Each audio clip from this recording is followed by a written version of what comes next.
Hi, everyone. This is Raphael. And this is Issa Tees, and welcome to Relationships Done Different. Today we're going to speak about conscious relationships, the key to everlasting relationships. See, the key about this is okay, you're making a face. Did you want to say something?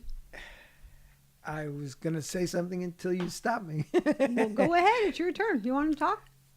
I do, but that's awful. Okay. So, obviously, this podcast is very authentic, and we just do what we do, and we be like we usually are, which is a little bit off the wall and a little bit irreverent and all those other things.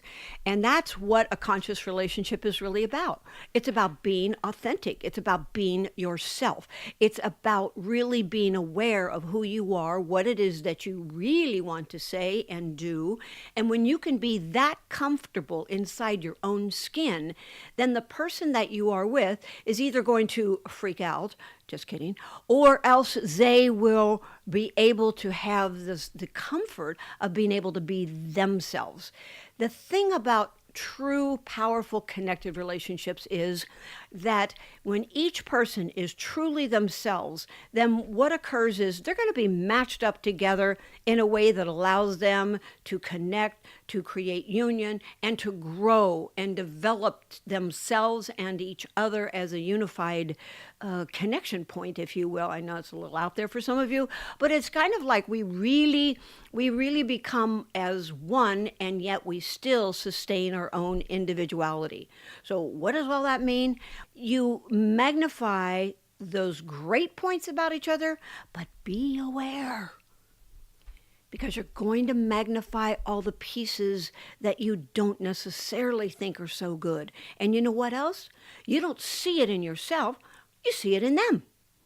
So when you're conscious and you're aware in your relationship, what occurs is that when you are suddenly looking at your partner and you notice that they are really being judgmental, or they're really being whatever it is you think they're being, in other words, you're in judgment, I have a news bulletin. That's an opportunity for you to see what's happening inside of you. Your judgments are always there to show you something that you have not resolved or become okay with or unconditional about or shifted. I mean, there's lots of choices of what it is you can do with your observation of what's going on. And just to be clear, because I did this last time, which is to remind you that I will use observe, observe, observe, observe, and be aware, be aware, be aware, be aware a gazillion times, because it's really critical to a long-lasting relationship. A long-lasting relationship means that you always stay present in your body. Oh my goodness, I just realized, Raphael, you really wanted to say something at the beginning of the show, and I just took off like I took control. Not that I ever do that, and not that I'm ever really controlling or dominant, but if I was, that would be a demonstration of what it would have been like. So being in complete, honest, authentic, Authenticity. what? Authenticity. Thanks, yes, thank you. I'm going to now gently and lovingly turn the mic over to you. So you guys can see how we practice conscious relationships.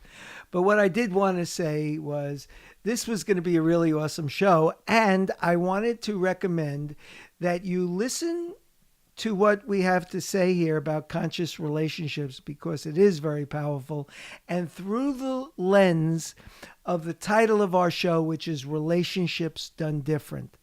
We don't give regular and normal type of relationship advice, because relationships start from within. They're all about you and never about your partner. So I really wanted to point out, and I think it's just so powerful to look at this from the perspective of everything happens from the I, and that's why we do relationships different. Okay. And the other reason that we do this is because We're having fun. It's a training ground for us. That's I'm right. telling you, if we did some podcasts on the outtakes of getting started seems to be our biggest thing. You would understand why it is that we do what it is that we do. We teach what we need to learn because it's a constant state of growth. It's a constant state of awareness. It's amazing to talk so readily about all these things. But you know what? You have to practice what it is that you hear or practice what you preach, depending upon with whom it is that you are speaking to or receiving from. So I know that staying conscious is a really, really important thing. I also know, because I have coached literally thousands of people, and I have spoken to many more than that it is critical that we be present in the now and really, really in our bodies, being aware of what we are thinking, what we are saying, what we are doing, how we're reacting or responding to any moment in time. When we are caught up in ourselves, what occurs is that we're over here just thinking about what we want to say next, what we're supposed to be doing, what it is that we should have done that we didn't do. We're somewhere else. We are not here. And that means that we are not conscious in that moment with ourselves. If we're not conscious with ourselves, how in the heck are we going to be conscious with someone else? Because having a conscious relationship means that you are aware of you. It also means that the other person is ideally aware of themselves. When two people are aware and conscious of what's going on inside of themselves, then they can communicate about that without it turning into somebody being right and somebody being wrong. And as an example, when we first started this podcast, Raphael had wanted to say something, and I was kind of like in download mode, if you will, and I wasn't thinking about his needs or what he wanted. That wasn't a true state of connection on my part or a true state of conscious awareness because I was here just speaking. And so for him, by the time I was done with my Sermon on the Mount or whatever in the first few minutes, he was over there taking a lot of deep breaths and using the principles that we speak all the time about so he could get through his perception of what was going on, and him making it personal or whatever it is that he did with it then created us taking a little break and having a little discussion about it. So the point of all of this is that being constantly aware, present in the moment of what you're thinking, feeling, saying, doing, reacting, responding is going to make a very big difference. And the key is that because Raphael and I are both pretty conscious, then what occurs is that we can then talk about that without it turning into some massive meltdown, which we've done before, but we didn't do today. Less and less now. Yeah, I mean, it truly is. And that's a really good point because an issue came up or whatever it was, and right now the whole thing seems pretty silly to me. But the point is that the really conscious thing that we exhibited was that we spoke about it, we put it out there, we were authentic, and we went right through it. It's now a non-thing anymore. So that is that's a great lesson. And actually, like Isa T said a minute ago, is why we do these things. We teach what we need to learn. And it's really at this point, it's speaking about what we need and want to practice. It's not even that we need to. You don't need to do anything. There's nothing that you need to do in your life. Everything is choice. I choose to know more about myself. I choose to know more about the human condition. I choose to make decisions based on what comes from the purest place of who I am at the highest level that I can. That's my intention. That's my passion. That's why it is that I do what it is that I do, because the more that I do this, the more I am that. And when you make a decision that you want your relationship to be really awesome and you want the relationship with yourself to be incredible, then what occurs is you have to put your passion to it. You've got to put your energy to it. You have to want it more than anything, and You don't wait for the other person to be the person you want them to be. You be the person that you want to be, regardless of the way they want to be. And in this example, since it seems like this is what this podcast is really about right this minute, is that instead of me feeling guilty or doing many of the things that I would have done years ago, it was like, okay, he's triggered. I got it. I appreciate that. I have compassion for that. I could see where he was coming from, but I'm not going to drop down on the floor into the rut with him at that moment. Not that he was in a rut, but I'm not going to make myself feel guilty and go into that whole place, because what good would it do? Would it change what occurred? Nope. Would it lower my vibration and my attitude? Yep. Would it help me be a better person in that moment? Nope. But if I was observing that and making choices about how I wanted to be with it, that's empowerment. That's being conscious. That's being in a conscious relationship with myself first, always. And then it's about being conscious of what the other person needs in that moment. So many times when something comes up and you're in a triggering situation with someone, you're triggered, and well, let's just put it the other way, as the example went today, is you're okay, seemingly, and they are triggered. Then you check in with yourself and see where you're at and see how your body is responding. Is your body tense? Did you get irritated? Do you want to be snippy? Do you want to back down? Do you want to go low? Where do you want to go, and where do you go? Once you're clear about that, then you go, if you will, to the other person and say, what do you need to help this situation be resolved for you? What would it take for us to move on? You can say, what would it take for you to let this go? But a lot of times that'll trigger someone, because it's kind of like you're over there tapping your foot. Okay, so what's it going to take for you to let this go? Come on, let's get going. When the other person is still in fumes, you don't really want to go there with them.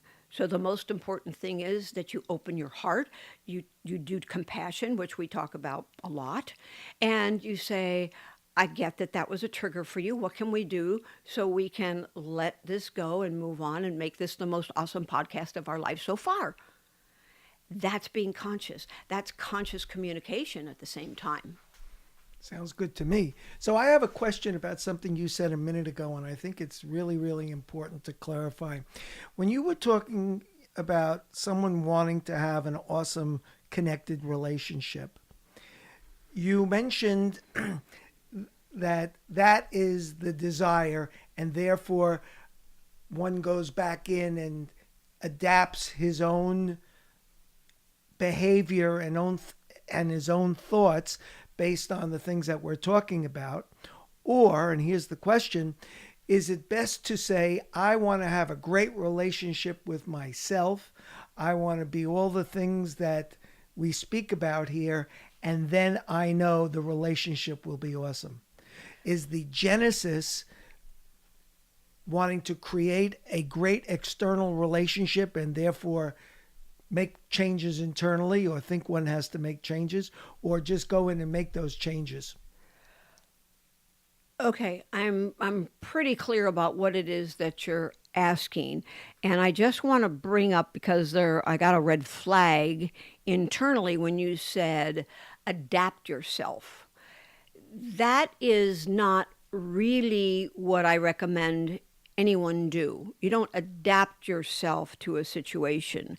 What you do is you observe how you be, and you choose how you choose to proceed, or to frame, or to take the next step in.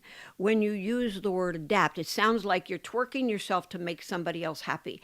And I just want that to be clear, that that is not what I'm suggesting. What I'm suggesting is that you communicate in a kind, loving way, and that you stay impeccable to yourself. So that's the first part. Does that make sense? I understand. Okay. So the second part of your question, which is a very powerful question, it sounds like what you're asking is, am I choosing me, or am I choosing to make the relationship work?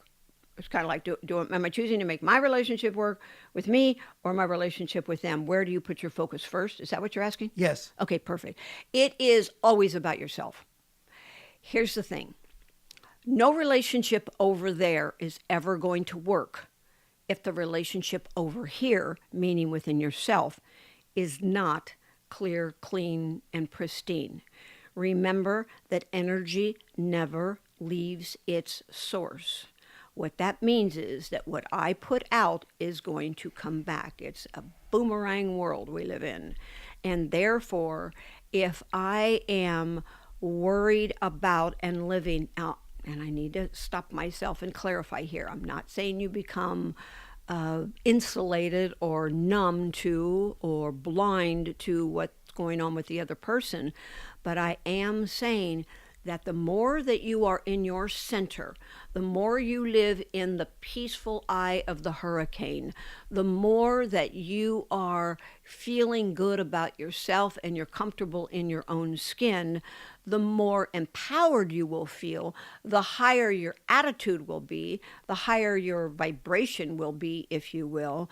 And the different glasses that you wear, well, I always talk about this, the lens in your glasses are going to be incredibly different than they would be had you not come from a place of internal connection, empowerment, self-love, whatever words you want to use. So when you're here, what you put out and the way you be with people is so critical. Out of that, the relationship that is with quote unquote someone over there or out there, which really isn't true, but that's another whole show. What it means is That's 5 more shows. what it really means is that the relationship with your partner is going to change when you change. You've probably all heard the saying from Gandhi, be the change you would like to see in the world. You be it first, and then you will see it out there. If you're over there trying to make something different when in here is not different, it will not sustain. Even if it appears to be temporary, it will not be a true shift. And the example that I love to give, and I just gave this last weekend when I was speaking at a women's empowerment event, is that when you are watching a movie up on the screen, there's the big screen there, and you're watching it, and you see that somebody does something that you don't think is appropriate. You don't want them to pick up that vase and throw it at someone, and you cannot want that with all of your energy. You can even run up and start to hit the screen that the movie is showing on, and you can try to grab that vase and you can try to do something different, but you will notice every single time that you have zero power over that. There's not a darn thing you can do about that person on the screen throwing the vase across the room. When you use that as an understanding of how it works within your own life with other people, you will be comforted to know that you only have one place to be, and that's inside of yourself. You can't change what's over there. You always, always can decide how you want to be with what is quote unquote over there. Therefore, stop trying to change the screen and get to the place where it all originated, and it all originated within you. Okay, I have another real important question, and I'm not exactly sure how to ask it, so I'll just let it out here. The motivation for making a change, the motivation for making a choice, which is the basis of our work, that is, that we have a choice to be happy, sad, mad, or glad, and all of those things, is, do we have to be in a negative place to get a fire under our butt, so to speak, to be so uncomfortable that we want to make a change? Or is it possible to make the change from a good place rather than a bad place? Very often we're in a good place. We've talked to people said I'm happy, but that doesn't necessarily mean they are. It just means that they're not in a place of pain. But let me clarify that even another step's worth. People many times, in fact, this happened. I'll bring it up again. We were at this women's show this last weekend, That's where I got this from. and many people came up and we were talking about happiness, choosing happiness. And because we do a meetup called Choosing Happiness, and we do a lot of programs on that, including the retreat that we're going to be having. At any rate, we have on the signage there something about happiness, and so we would bring something up to people that were passing by about happiness. Would you like to have a little more happiness in your life, or is there any area of your life that you would like to feel happier and better about? And it was stunning to see how many people said, nope, I'm fine. My life is really happy. My life is really good, and I'm whatever it is that they said. And it wouldn't take a psychic to know that that was not true, but it is a knee-jerk reaction, because many times we're taught that we shouldn't tell the truth, and I'm not suggesting you go out and tell your life story to somebody who's at a women's show, but I am saying that to be honest within yourself is really critical. So being in a place where you are conscious of what your inner truth is really critical. And when you recognize that you're saying you're happy but you aren't, you don't have to tell the other person, but you may want to start thinking about what would it take for you to clear up what is in the way of your innate happiness. Because if you're going to be in a conscious relationship, you are going to need to be in a state of innate happiness. That means that you get to choose whether you want to be happy, sad, mad, or glad. And many people do not do that. They are at effect of what is happening. Now, I know you said something to the second part of that. Do you remember the second part of your question? No, but what I do want to say about that, it's like a frog who's put in boiling water. As the water temperature heats up, if it's slow, the frog won't feel it until it's too late, and he dies. But if it's about being conscious of what the pain level is, because if we're not in pain, we can't have an authentic, conscious relationship. And that's the piece that I was trying to get to. Yes, and that's a great analogy, because what happens is that we, over time, have so many disappointments and so many resentments and so much anger and all of these things that are not resolved because we don't feel safe to really express ourselves, and that builds up and creates a lot of retained emotion in the physical body, literally in the cells of the body. Every cell of the body has an emotion attached to it. And now I remember the second part of your question, and that was, do we really have to be in pain to make a difference, or can we just go there? First of all, in my experience, most people will need to be in pain, and a lot of pain, and they have to have some level of awareness that they are in pain.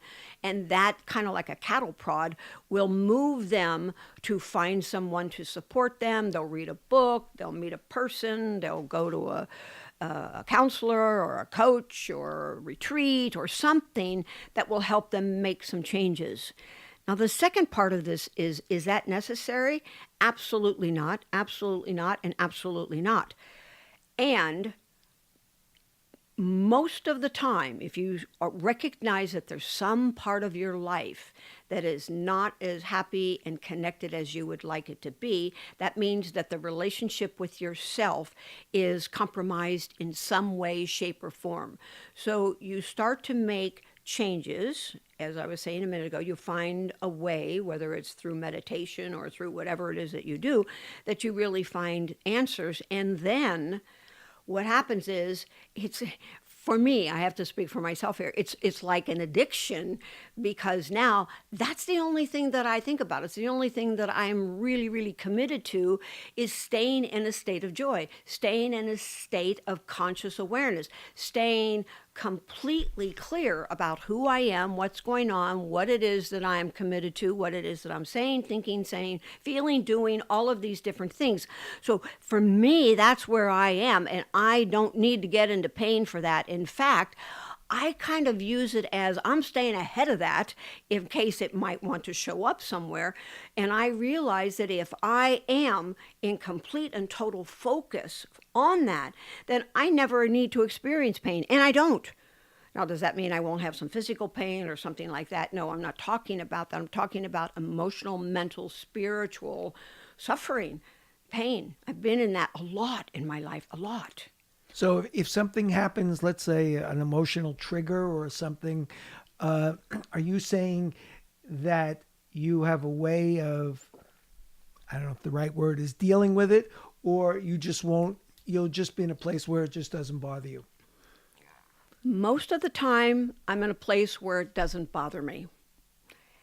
If it does bother me and I notice that there's a little flare up internally, my stomach gets kind of gurgly, or my jaw gets tight, or my heart starts beating fast, and I know the signs of my own personal trigger. If that occurs, then I immediately go to one of many processes that we talk about in coaching and in retreats and things. But one of them is that you can start with something pretty superficial. It's not what I do at this point, but for those of you that are not familiar with interrupting the program of pain and suffering or triggers, you can just start with something mental, and it will at least help your body become familiar with interrupting it. And so one of the things you can do is say, delete that program. If you understand that your life is being run by programs, beliefs, concepts that you grew up with as a child, then what's going to happen is you will understand that you will have these things showing up to help you see that they're still running your life, and you are able to really shift them by saying, delete the program. It's just a program. It's what I call recycled ignorance. And when you're recycling that over and over again, we think it's real. I mean, our minds start to think that that's the truth. And what we have to do is interrupt the cycle, so we start to break down the belief system and recognize it is not real. It's just something that we took on and made real because we thought it over and over again. So when we do that, we say delete the program, it starts to create a little bit of rumbling and the inner workings of the way your mind works. What I do personally at the highest level I can is that when I have those feelings, I move into my body and I feel the feelings. So I will feel the tenseness in my stomach, or the feeling of heat that will run through my body. It's like a flare-up that runs up through my body. And when I do that without a story, this is key, without a story and without a label and without the mind going a little bit crazy over what's going on, describing how it was harmed, it was beaten up emotionally, or whatever, they said something that hurt me, all of that kind of stuff. You eliminate all of that and you only focus on what's in the body. And the body might be, as I said a minute ago, the heat or a tenseness or a tightness or something going on in your neck or whatever. When you stay with that, boom, it will dissolve away. And in that moment, you will realize that you really are powerful. You really have the ability to eliminate things that are in your way of your conscious awareness of how you think, how you feel, and you'll know what to do with it. And when you are consciously connected to yourself, it is so much easier to be consciously related and in touch with your partner or your child or your money or anything else. I just wanted to reiterate the power of what was just said. The power of being able to deal with those feelings is huge. I had an experience about a week ago. I woke up in the middle of the night. I had a very disturbing dream. It kicked into some other real life fears that I had, so it was part dream, part, what was going on. And I woke up, I was like beside myself. I jumped out of bed. I walked around for a minute. I didn't know what to do with myself. And I just felt like I was going to explode. I got back into bed and I just breathed into the feeling. I just went in my body to where it was. In this case, it happened to be in my stomach. And I just stayed with it for 30 seconds, maybe a minute. I don't know. But I was like amazed at how the feeling just passed. It became a non-thing because after that passed, when I thought about that whole situation again, there was no trigger there. There was nothing. It was just a no thing. It was kind of like what Isis Tees was saying about watching the movie on the screen. So that is a very, very powerful way of becoming conscious. And I have a tendency of eating when I get anxious or things like that to make the pain go away. And what I realized is what a powerful tool that is, not just to stop eating unconsciously, but in every area of my life. So that's a new challenge and a new awareness that I've taken on to be, to watch. So that is like gold. That whole thing is absolutely like gold to shift and create a new way of looking at things, or not looking at things, being with things. And when you are willing to make this your focus and your priority, then you will find that you'll become more aware. There has to be some part of you that really wants to change, that really wants to let go of the resentment, the anger, the betrayal, the fear. You don't necessarily have to have that like 100%, but there has to be enough where you are willing to stretch out beyond perhaps your comfort zone, because at first you may find it very difficult to do that.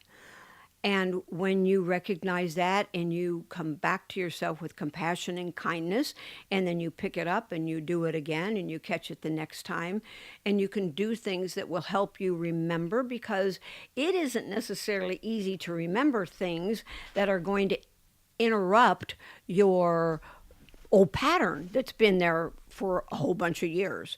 Therefore, when you make a decision that you want this, that you want to be conscious, then put a sign on the refrigerator, put a sign in the pantry. I'm just reverting to Raphael's example.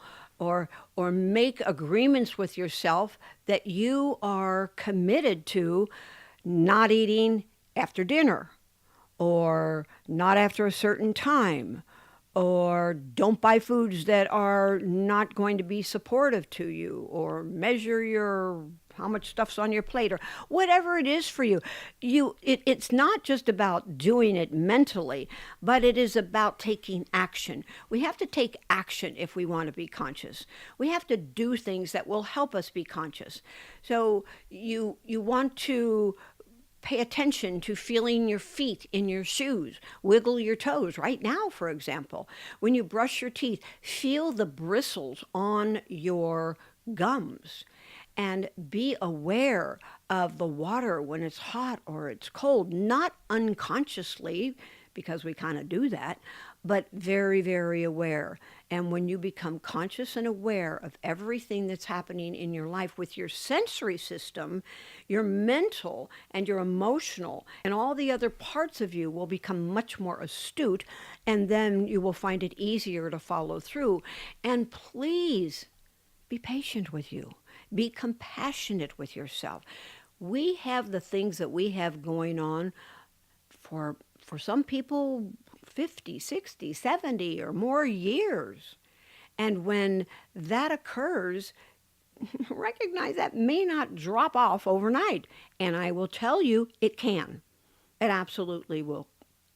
And many of you know, if you people that have addictions like alcoholism or whatever it may be, you've all heard the term, you have to hit bottom. Well, you have to make a decision and you get support around you to do this, because when awareness and being conscious of all the parts of your life is paramount for you, you will find that it will come easier and easier. And the more you do it, the more that will become your new pattern and your new way of being.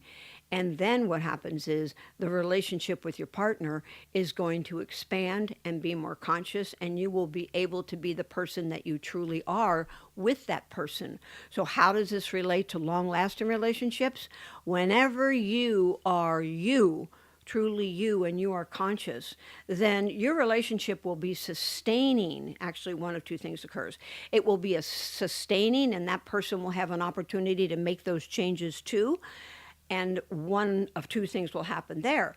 One is that that person will love the opportunity to be able to do the same thing for themselves, which will help you extend your relationship. And the other is the person may not be in a place in their life where they are really ready or willing or connected to the idea of making a difference. So they may fall out of your life and your contract with them is complete. So that's okay. Because when you're committed to your own joy, your own happy, your own consciousness, then what occurs is somebody else will come into your life that will support you in living out your conscious choices, and they will be doing the same, and you'll be able to work through what it is you're working through very, very powerfully. Wow. That is so cool. Very, very. I'm speechless because these are just basics that will help change your life totally and completely. And I know I've been personally been working on these for a long time. I'm not going to say it's easy, and I'm not going to say it's not without its ups and downs, but I will say it's certainly a lot better to go around being happy and being in a place of love and joy than it is the opposite. So we're going to take a break right now, and we will be right back in a minute. So we'll be right back.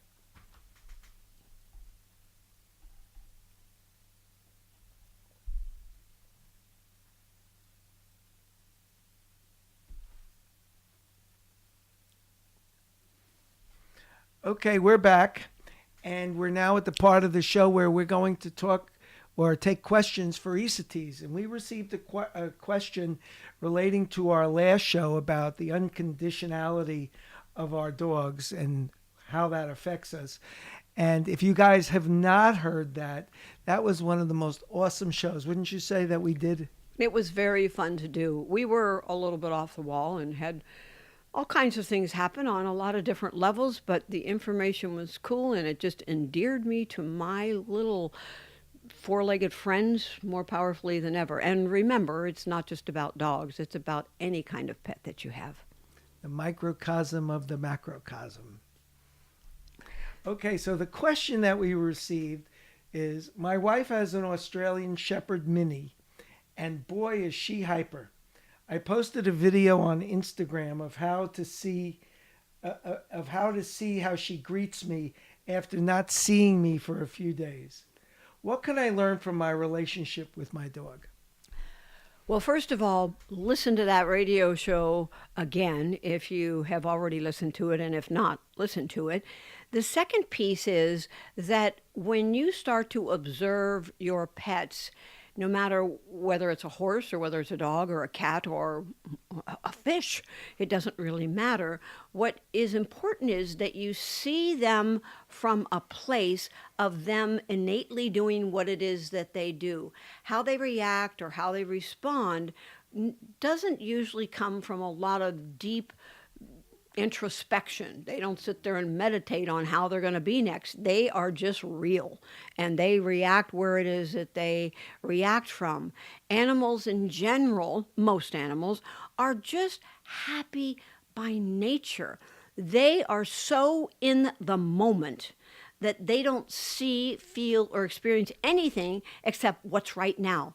And the other gift that they have is that they don't usually retain a lot of memory for when things weren't as awesome as they would have liked. Now, I'm not saying they don't have any memory, because obviously they can, and some animals will, for example, not like men or not like women or whatever, because perhaps when they were young they were beaten by that particular sex, and so now they're afraid of them.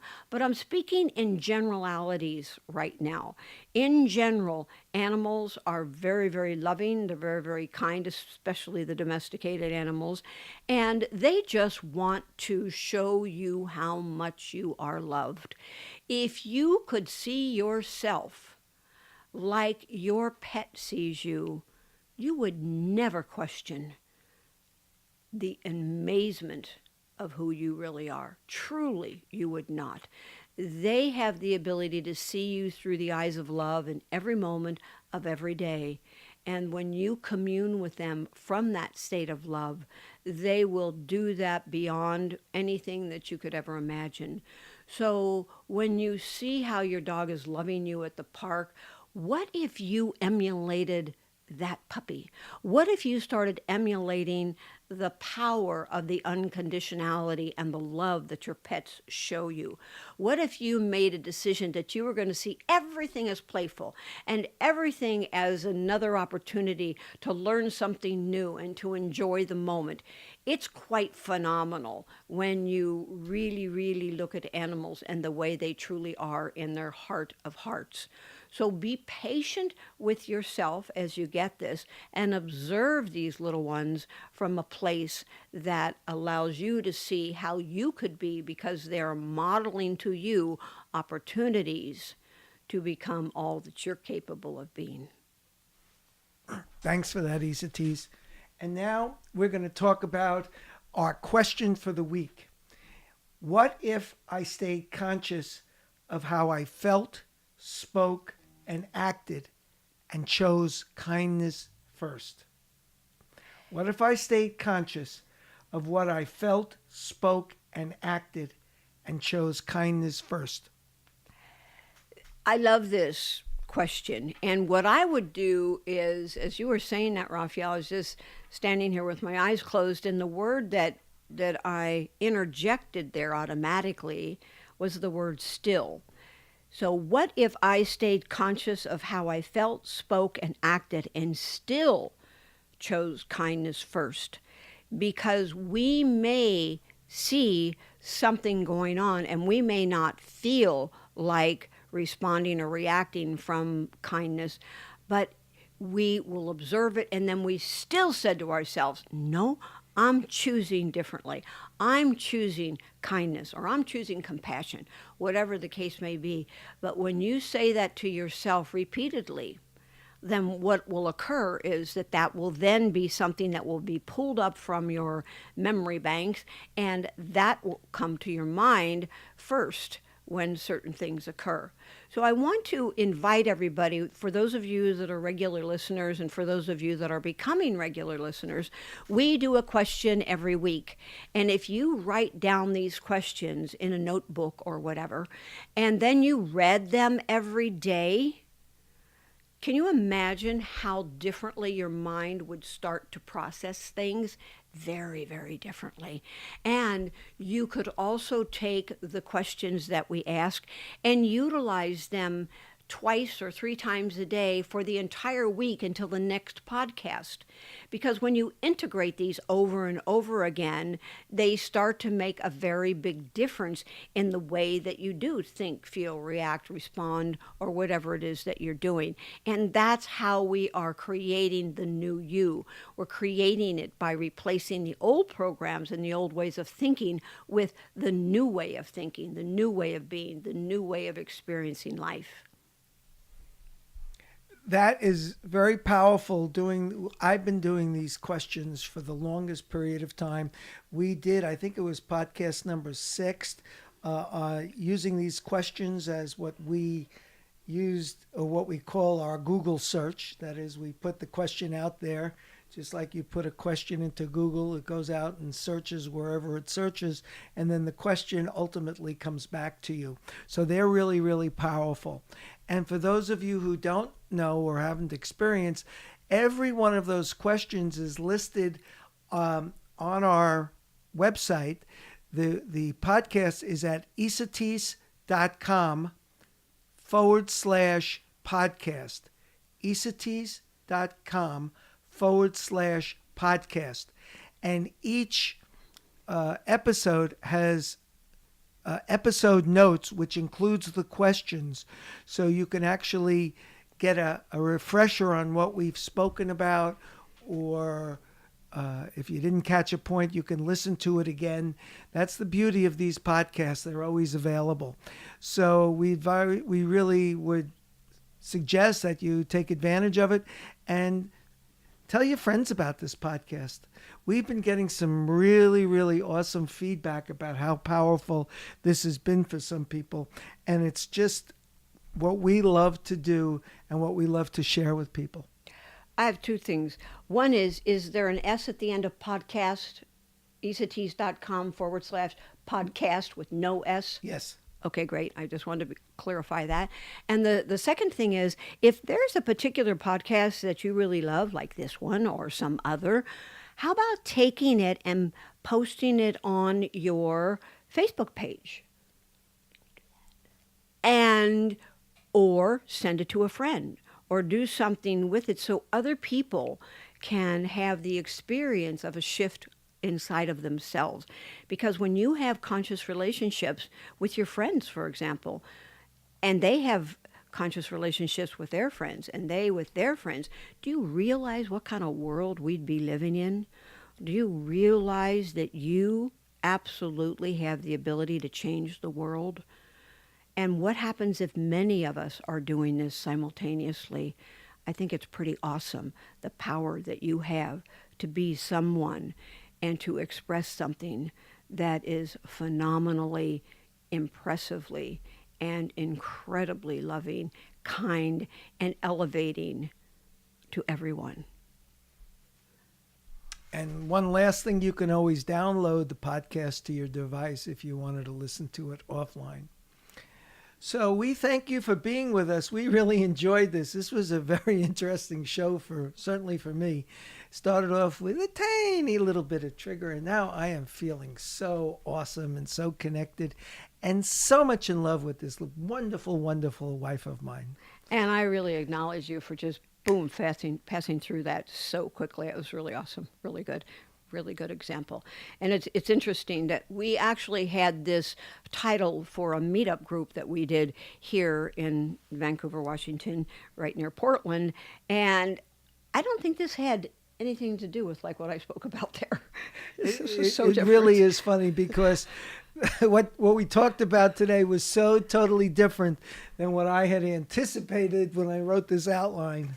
So we just never know. It's Isatis, I know we're running a little late, but tell them about Consciously Changing University. Well, there's a course that I actually taught. It was a year-long course, and the name of the course was CCU, Constantly Changing University.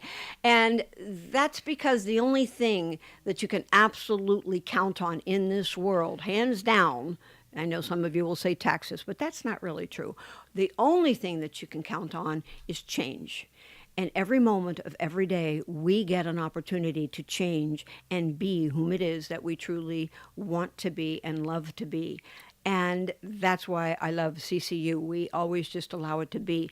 And one of the things that I wanted to say about what you said about writing an outline, we don't write an outline for these. I never see anything except the title of what it is. And so when I stand up here in front of the mic, I ask Raphael, what's the name of this talk? And we talk. But thank goodness for his structured mind, because he writes down the name of the title and he finds the questions from the people, and we create this in an organized way so we can get it to the awesome company that does this for us. Podetize. They are awesome in the way that they package it and put it up for us, so it's posted everywhere and made available. So thank you, Podetize. We really appreciate you, and I appreciate you, Raphael, for doing what it is that you do. And I am very grateful that this information is just inside of me, coming through me, innately available so everybody can have a life that they love to live. And just as the last FYI, think we said that already. I do make an outline. I just don't show it to you. do? I do, but I let you just come through. And if I feel like we need, some other points, then I'll steer it that way. But you are most powerful when you go into your download mode. I never knew you had an outline. Isn't that funny? Because I've never seen one. At any rate, we love you all. Thank you so much. We look forward to being with you next week. If you have not listened to all of the podcasts so far, get on it, because every time you listen, you're going to learn something new about yourself. Until then, feel a hug. And we'll see you next week. And next week, by the way, we have another very interesting topic. And the name of it is Why We Do What We Do. It's always about the payoff. Oh, yeah. Oh, yeah. And Okay. okay, no more. We love you guys. We'll see you next week. Feel a hug. Bye for now.